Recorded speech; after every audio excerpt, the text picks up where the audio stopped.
Cut कर दे, छोड़ दे। जिन बातों से गुरु दुख पावे उन बातों को दूर भगावे।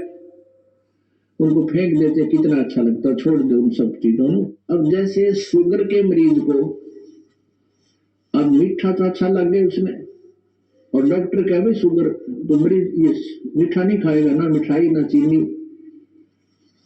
और वो फिर भी डॉक्टर की आज्ञा का पालन नहीं करता तो मरेगा फिर, और क्या इलाज है। तो चीनी मीठी तो लग रही है, इसमें कोई शक नहीं, मीठी भी है, लेकिन उसके लिए विष है। तो ऐसे ही भक्ति मार्ग में गुरु जी की आज्ञा का पालन ना करना विष के तुल्य आपकी भक्ति को नष्ट कर देता है। गुरु के सम्मुख वचन ना कहे सो ससुरनी गहनी सुख ले। गुरु जी के सामने एंड बैंड नहीं बोला है, क्योंकि गुरु जी के सामने जैसे भगवान के पास जाना होता है ऐसी दृष्टिकोण से आना चाहिए। अपनी फरियाद करे, जो भी आदेश हो श्रोधार्य करे और चल पड़े, चाहे मन कुछ भी सोचता रहे, क्योंकि परमात्मा अंतर्यामी है, आपके सब दुखों से परिचित है, और वो आपकी जितनी श्रद्धा आपकी होगी उतना ही निवारण आपको साथ साथ रिजल्ट देते रहेंगे। तो आपने समर्पण और श्रद्धा बढ़ानी है, उसके बढ़ाने के लिए आपको यहाँ बुलाया जाता है, भक्ति कराई जाती है, दान पुण्य करवाया जाता है, सेवा करवाई जाती है, ताकि आपकी श्रद्धा जितनी बढ़ेगी उतना प्रभु आपके संकटों का निवारण समांतर करता रहेगा।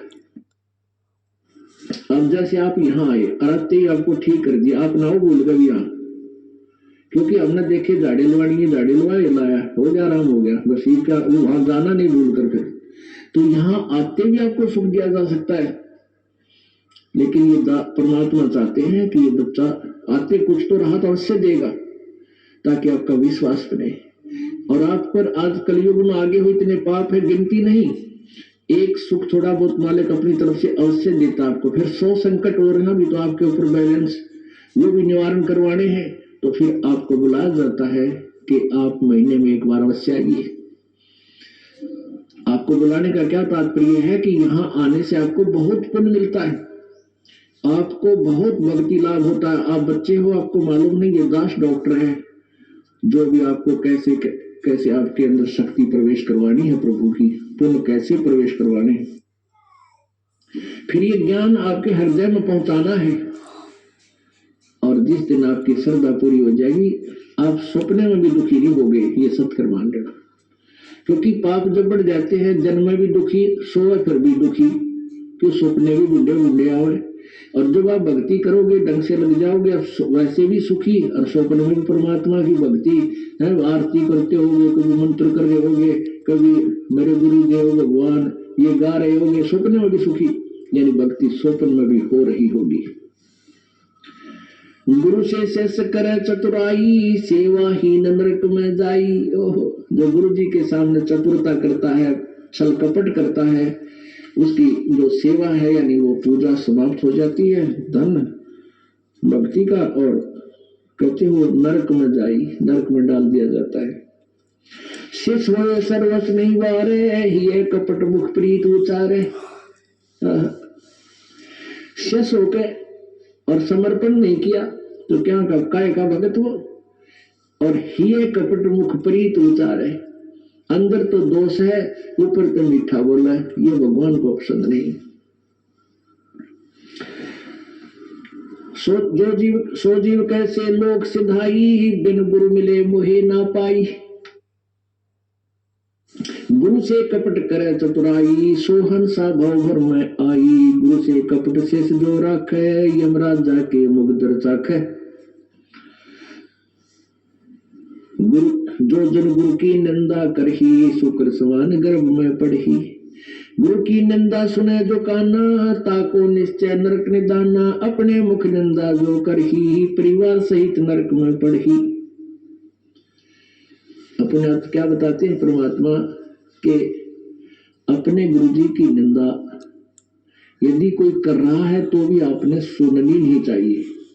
यदि गुरु की निंदा सुने जो काना, ताको निश्चय नरक निदाना। जिसने गुरु जी की निंदा कान से भी सुन ली किसी नालायक ने, कहते हैं तो भी तू नरक में जाएगा, तेरा नाम खंड हो जाएगा। अब यह समस्या एक आती है कि जैसे कोई व्यक्ति है निकम्मारू बुराई कर रहा है गुरु जी की, आप बैठे हो, ट्रेन में बैठे हो, बस में बैठे हो, या कहीं ऐसे स्थल पर बैठे हो, और वो तो ऐसे वैसे स्थान पर हो तो उठकर चला जा, आदमी इतना तो कर ही सकता है। लेकिन बस में बैठे हैं, ट्रेन में बैठे हैं, काफी लंबा सफर है, और वो कोई निंदा कर रहा है और आप सुन रहे हो, तो आपके मन में शंका होगी कि मेरा तो नाम खंड हो जाएगा। नहीं होगा। क्यों नहीं होगा? क्योंकि सुनने का अर्थ ये है जैसे कोई आपके गुरुजी की बुराई कर रहा है, आप सुन रहे हो, लेकिन आपके हृदय में वो नहीं समा रही है कि सच ठीक कह रहा है।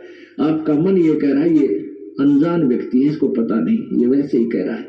आपके हृदय में उसके हाँ में हाँ नहीं बनी, तो आपने सुनकर भी नहीं सुनी। ये इनमें बहुत अंतर होता है एक एक बात में। और यदि आप उसके कहने से आपके हृदय में ऐसा आ गया, हो सकता है हमारे गुरुजी ने ऐसा गलत काम कर ही दिया हो, तो आपने सुन ली, वो सुन ली, और आपके मन में स्वप्न में भी नहीं आए कि ये जो कह रहा सच्ची हो सकती है, तो आपने नहीं सुनी, तो आपको दोष नहीं।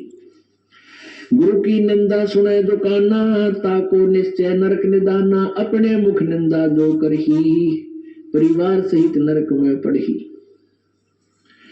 गुरु को तजय भजय जो आना, ताक पशुआ को फोकट ज्ञाना। ओए होए।